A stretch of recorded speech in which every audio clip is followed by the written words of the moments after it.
Halo, selamat sore Sobat Milenial and Gen Z. Bertemu kembali di program POV Times, di mana kita akan membahas isu yang sedang ramai diperbincangkan. Dan tentunya semoga selalu dalam keadaan sehat dimanapun berada ya. Bersama saya Gilang Pandutanaya dan pemimpin redaksi IDN Times, Mbak Uni Lubis. Selamat sore Mbak. Sore Gilang, sore juga teman-teman semuanya ya.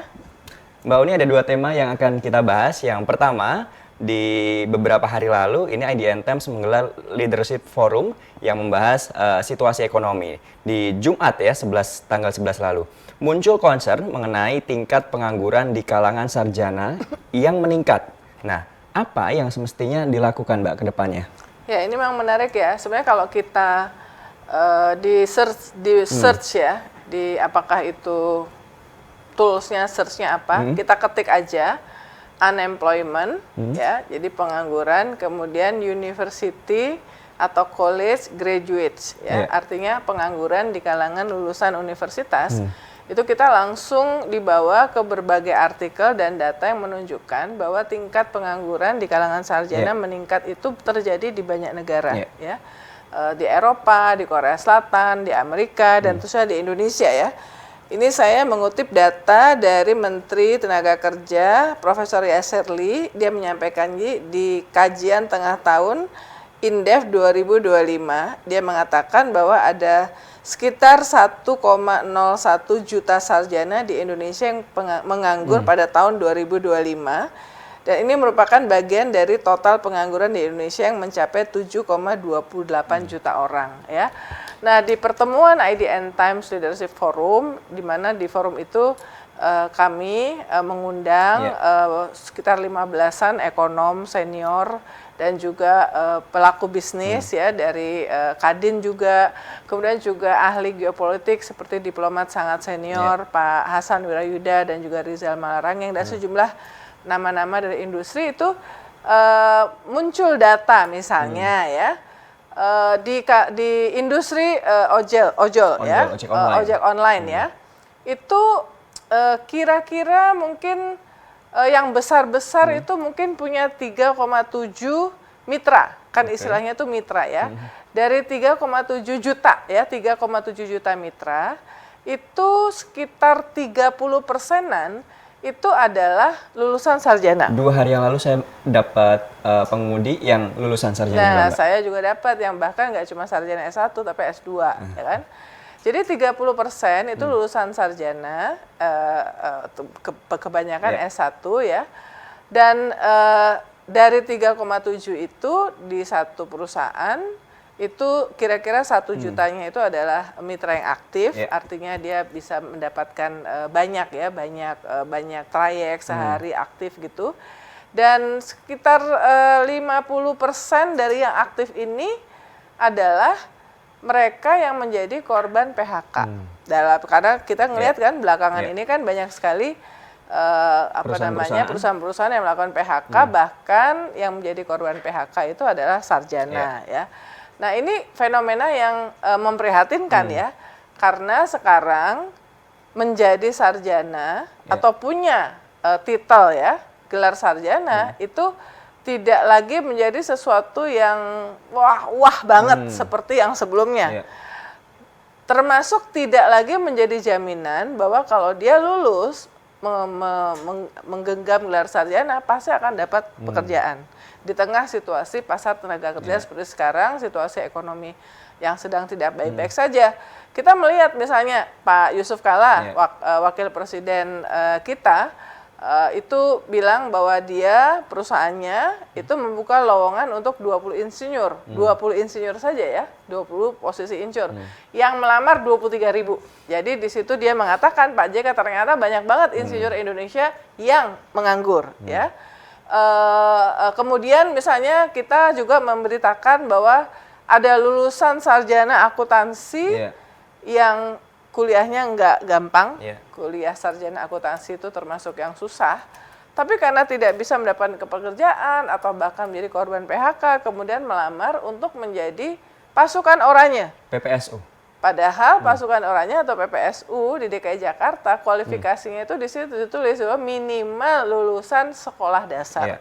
tetapi ini yang melamar bahkan sarjana. Karena yang penting dapat pekerjaan. Nah, ini ada banyak pasti cerita-cerita personal, pengalaman personal yang dialami oleh teman-teman adik-adik sarjana ini. Kalau buat saya mungkin anak-anak sarjana ya, yang harusnya itu menjadi lampu merah buat semua pembuat kebijakan yang berkaitan. Karena kan ini berarti sayang sekali kalau tidak ada sebuah solusi untuk mereka. Nah, tapi yang menarik juga kenapa mereka sarjana itu makin banyak yang tidak dapat pekerjaan. Nah, jadi ada berbagai riset ya yang kita baca, itu ada riset yang dilakukan oleh Matthew Martin. Dia mengatakan bahwa setidaknya ada 2 hal yang menjadi penyebab sarjana tidak lagi jadi white collar ya, jadi tidak lagi mudah untuk mendapat pekerjaan. Yang pertama adalah ketidaksesuaian pasokan dari lembaga pendidikan, universitas atau akademi atau institut dengan kebutuhan lapangan pekerjaan. Ya, sebenarnya ini problem yang udah lama banget. 20 tahun, 25 tahun lalu ini selalu diomongin, link yang nggak match, kan? Selalu kan program dari Kementerian Pendidikan Tinggi itu link and match. Bagaimana, makanya universitas suka mengundang pelaku-pelaku bisnis yang udah sukses dari luar, pembicara di Studium General untuk cerita sebenarnya yang dibutuhkan oleh industri itu apa ya. Tetapi nggak match-match bahkan sampai sekarang ya, sehingga itu tadi penyebab, dan itu terjadi di berbagai belahan dunia, ketidaksesuaian antara pasokan dari lembaga pendidikan dengan kebutuhan pasar. Yang kedua sekarang ada namanya artificial intelligence atau sekarang udah ada bahasa Indonesia guys, namanya akal imitasi ya, AI juga ya. Nah, AI itu kemudian sekarang itu pekerjaan-pekerjaan yang sifatnya berulang dan levelnya itu yang levelnya itu yang standar ya, dan pekerjaan bisa dilakukan berulang, itu sudah bisa digantikan oleh AI. Nah, biasanya yang mengerjakan pekerjaan standar dan berulang itu ada yang level entry level yang baru masuk, baru lulus sarjana, masuk kerjaan 3 tahun, 4 tahun, biasanya dia tuh ya disuruh mengerjakan pekerjaan yang berulang aja, menjalankan perintah. Nah, ini adalah jenis pekerjaan yang menurut berbagai riset itu sangat bisa digantikan oleh AI. Nah, ini membuat sarjana, lulusan baru juga itu menjadi makin tidak kompetitif terhadap kebutuhan. Nah, berarti kan tadi problem ada ketidaksesuaian pasokan dari universitas, lembaga pendidikan ke kebutuhan. Nah, ini yang harus ada solusinya. Yang dibutuhkan mestinya tuh ngelihatnya dari hilirnya. Situasi lapangan pekerjaan itu membutuhkan tuh apa? Apa saja jenisnya yang dibutuhkan. Nah, ini yang mesti dipenuhi oleh lembaga pendidikan.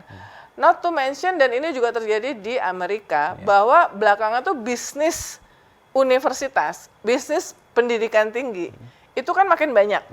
Orang menganggap bahwa punya universitas itu bisnis, sehingga kualitas lulusan dari universitas yang kebanyakan ya, kalau yang memang yang udah berkualitas bonafit gitu, itu oke ya. Tetapi karena bisnis universitas dan perguruan tinggi itu bahkan sampai di level sampai di daerah-daerah banyak sekali, itu menyebabkan turunnya kualitas, sehingga ini juga menjadi masalah ketika lulusannya itu harus bersaing untuk mendapatkan lapangan pekerjaan. Jadi satu itu mesti ada solusi ya. Kedua, untuk yang pengangguran sarjana atau yang akan lulus atau yang masih bekerja, mestinya sudah ada peta jalan ya, roadmap yang dibutuhkan lapangan pekerjaan sekarang sampai 10 tahun ke depan, 20 tahun ke depan tuh bidang ini.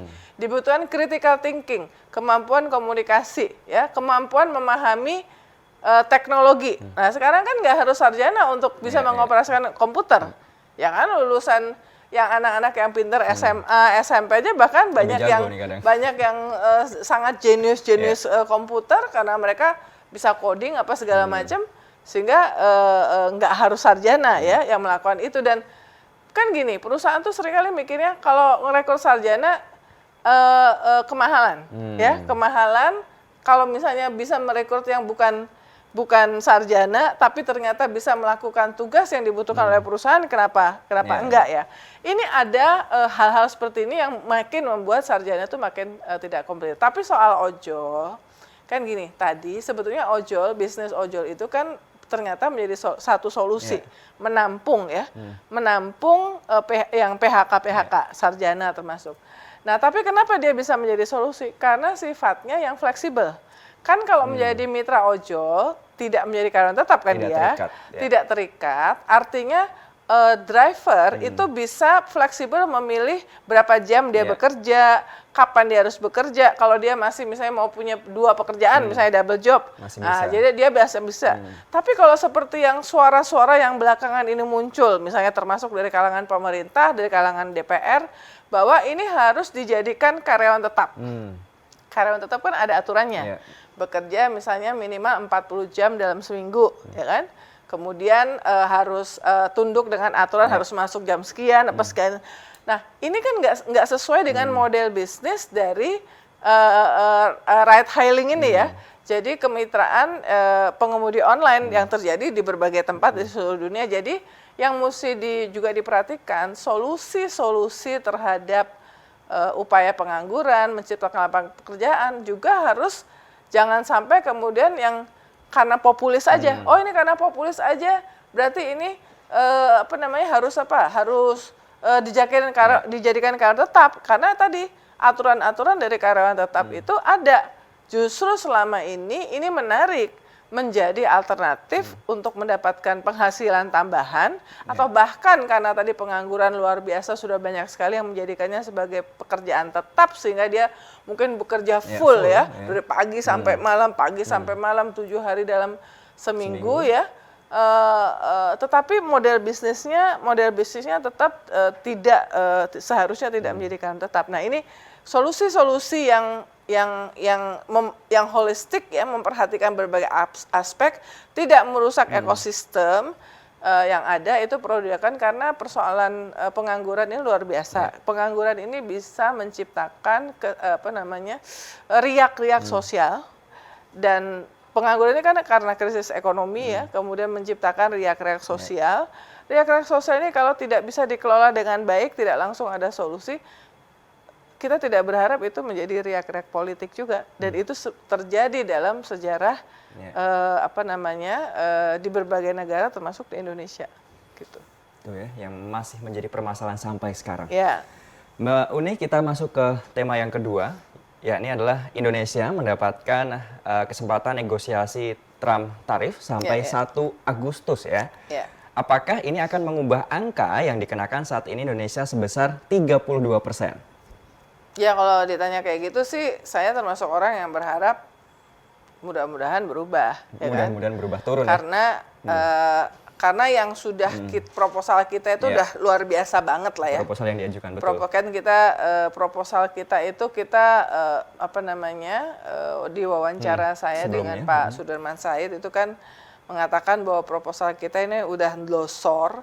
Karena kita ini ibaratnya sudah berjanji untuk mengimpor senilai 34 miliar dolar ya, paling banyak itu 15 miliar dolar itu di bidang energi, kemudian ada pertanian, kita janji untuk investasi lewat perusahaan swasta Indorama, investasi di Amerika, karena itu yang diharapkan kan, karena kan sebetulnya kan Trump ini kan pengennya intinya adalah akses pasar ya di negara-negara mitra. Untuk menyeimbangkan defisit yang selama ini dianggap bahwa Amerika itu menjadi korban defisit perdagangan dengan negara-negara mitra. Yang kedua adalah investasi ya, investasi yang diperlukan untuk sehingga dia bisa create job. Jadi dia berharap bahwa kita investasi di Amerika sehingga Amerika membuka lapangan pekerjaan ya. Nah, kita berharap tentu iya, tetapi dan proposal kita itu udah luar biasa ya. Itu baru yang angka ya, sebetulnya yang di luar angka itu ada 5 poin ya. Yang pertama itu soal tarif ya, penurunan tarif biaya masuk mencapai 0% atau mendekati 0% untuk seluruh produk Amerika, tidak menerapkan kuota impor untuk seluruh produk Amerika, mencabut pajak biaya atau pungutan pada produk Amerika yang melebihi yang dikenakan pada produk sejenis dalam negeri ya.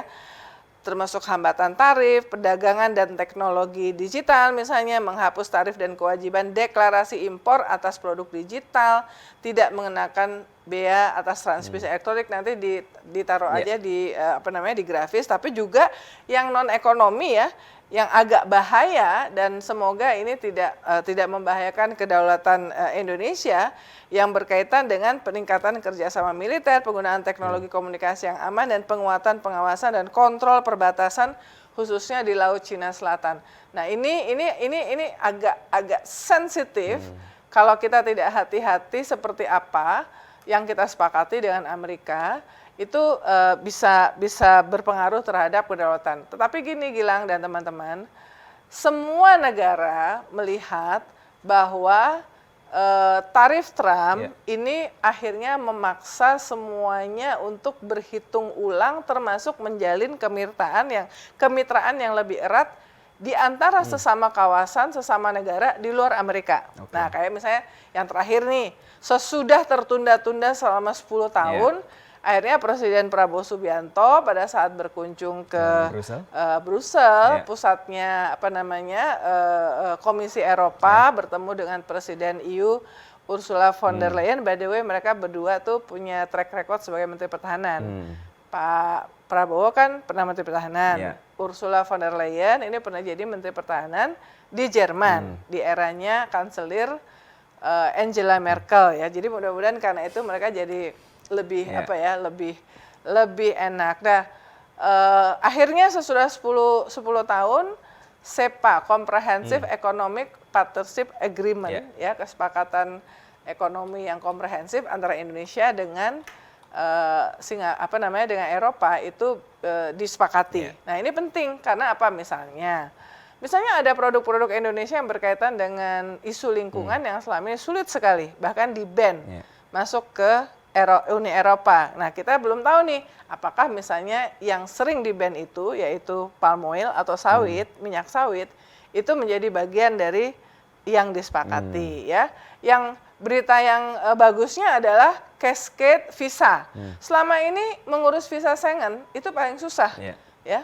Tetapi di sini yang saya baca ada cascade visa, artinya orang Indonesia yang pernah berkunjung ke negara Eropa, pada saat kunjungan yang kedua ke wilayah Eropa, dia akan bisa mendapatkan visa Schengen yang bisa digunakan untuk masuk ke semua negara anggota Eropa. Ini menurut saya sesuatu hal yang terobosan yang sangat-sangat menarik dan memudahkan, karena ini memudahkan untuk urusan bisnis, traveling, komunikasi apa segala macam. Schengen tuh paling susah soalnya, paling susah ya dibandingkan dengan yang lain, dan ngasihnya tuh pendek-pendek aja, 3 bulan. Kadang cuma ngasihnya kalau dia lihat bahwa kegiatan kita cuma 1 minggu, dikasihnya cuma 1 minggu aja gitu ya.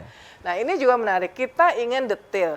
Nah, memang yang kita belum tahu, masyarakat belum tahu itu apakah implementasi kesepakatan dengan termasuk tarif Trump ini akan keluar secara detail. Yang sudah detail proposalnya itu yang Amerika dengan UK ya, dengan Inggris. Yang lainnya itu semua cuma angka-angkanya aja. Misalnya gini, kita akan mengimpor 15 miliar US dollar energi ya, termasuk LPG, minyak ya, BBM dari Amerika. Nah, kita udah jelas di kita, yang diperintahkan untuk mengimpor pasti Pertamina. Karena itu badan usaha milik negara. Apakah itu bakal menguntungkan untuk Pertamina, itu menjadi beban tambahan buat Pertamina? Pokoknya Pertamina diperintah aja oleh pemegang saham, yaitu pemerintah Indonesia, untuk mengimpor. Nah, tapi di pihak Amerika, sistem ekonominya kan beda. Nah, ini juga yang muncul dalam diskusi di IDN Times Leadership Forum. Sistem ekonomi di Amerika berbeda, tidak ada BUMN. Jadi kalau Pertamina di pihak Indonesia diperintahkan untuk mengimpor minyak, terus ngimpor minyaknya dari mana? Apakah dari beberapa perusahaan besar, nama besar perusahaan energi yang ada di Amerika? Tapi kan itu bukan perusahaan milik pemerintah. Nah, jadi yang detail itu katanya kan the devil is in the detail ya. Sesudah disepakati, katakanlah kita berharap nih mudah-mudahan turun Ya, mudah-mudahan turun. Misalnya mirip-mirip lah dengan yang diharapkan oleh Indonesia, kan mirip-mirip dengan apa yang rata-rata apa yang dialami oleh negara-negara di kawasan ini ya. Tapi kemudian apakah nanti bisa diimplementasikan? Gimana cara mengimplementasikan? Tadi contohnya soal energi, di sini Pertamina diminta untuk impor, bisa diperintah. Di Amerika counterpartnya siapa? Ya, karena di Amerika nggak ada BUMN. Nah, ini hal-hal detail ini yang tentu kita tunggu. Kita berharap bahwa akuntabilitas dan transparansi terhadap hasil negosiasi ini itu penting disampaikan ke masyarakat. Dan yang terakhir yang menarik menurut kami dari acara kita itu adalah oke, berapapun tarifnya 32 atau berapa 30, 20, 15 whatever ya. Tapi kan Trump ini semuanya diputuskan oleh satu orang namanya Trump. Iya, betul. Ya. Bahkan menterinya mungkin nggak mudah untuk mempengaruhi karena Trump is Trump ya. Kita 4 tahun ke depan akan seperti ini. Nah, penting untuk melihat kembali ke dalam ya. Satu, memperkuat pasar domestik. Misalnya kan yang terganggu dari tarif Trump ini adalah ekspor alas kaki, sepatu, sandal. Ya kita kan selalu dibilang kalau kita jualan proposal investasi kepada investor asing, wah Indonesia tuh marketnya gede, 278 juta, pasar yang besar. Tapi pasar yang besar itu masa tidak bisa menjadi pasar untuk industri kita sendiri. Industri alas kaki kita, tekstil juga sama ya, yang garment. Nah, memperkuat pasar itu penting ya. Kemudian diversifikasi dari pasar non Amerika ya. Yang ketiga adalah deregulasi yang konsisten dilakukan untuk kemudahan investasi, kemudahan menjalankan usaha bisnis tidak hanya untuk investor asing yang selama ini selalu menjadi prioritas, tapi yang tidak kalah penting adalah untuk investor Indonesia. Karena apa? Banyak data yang kita terima juga mengatakan bahwa bahkan orang kaya Indonesia tidak menyimpan duitnya di Indonesia. Kalau dia berbisnis di Indonesia, dapat duit banyak, ya kan? Dia nggak investasi di Indonesia, karena dia masih mengalami ratip ke daerah nanti di ini, ada yang dipalak ormas, izin untuk pembebasan lahannya sulit, apa segala macam. Jadi dia lebih memilih naruh duitnya di Singapura atau negara lain, atau bahkan investasi negara lain. Jadi kita memang sangat gencar untuk mencari investasi dari asing, tetapi jangan lupakan juga untuk melayani dan membuat nyaman investor-investor Indonesia. Sehingga mereka benar-benar nyaman, aman, mendapatkan kepastian hukum untuk investasi di Indonesia. Dan pemerintah benar-benar tidak injek kaki siapapun yang ada di kekuasaan dan sekitar kekuasaan, itu tidak menjadikan mereka sebagai sapi perah, tapi justru mendorong. Ya, karena ketika investasi ini masuk atau investasi ini muncul dari investor dalam negeri, itu adalah berarti membuka lapangan pekerjaan. Kembali seperti yang kita omongin di awal gitu ya. Jadi bagaimana membuat mereka yang kita harapkan menanamkan uangnya di Indonesia itu nyaman, aman, dilindungi, tidak harus membayar ini itu pungli, baik yang pungli kelas teri maupun pungli kelas kakap gitu. Memperkuat pasar domestik ya Mbak ya. Mbak Uni, terima kasih banyak untuk episode kali ini. Sobat Millennial and Gen Z, kita bertemu kembali di POV Time selanjutnya. Saya Gilang Mandutannya beserta tim yang bertugas pamit undur diri. Terima kasih dan sampai jumpa. Terima kasih Mbak Uni. Ya.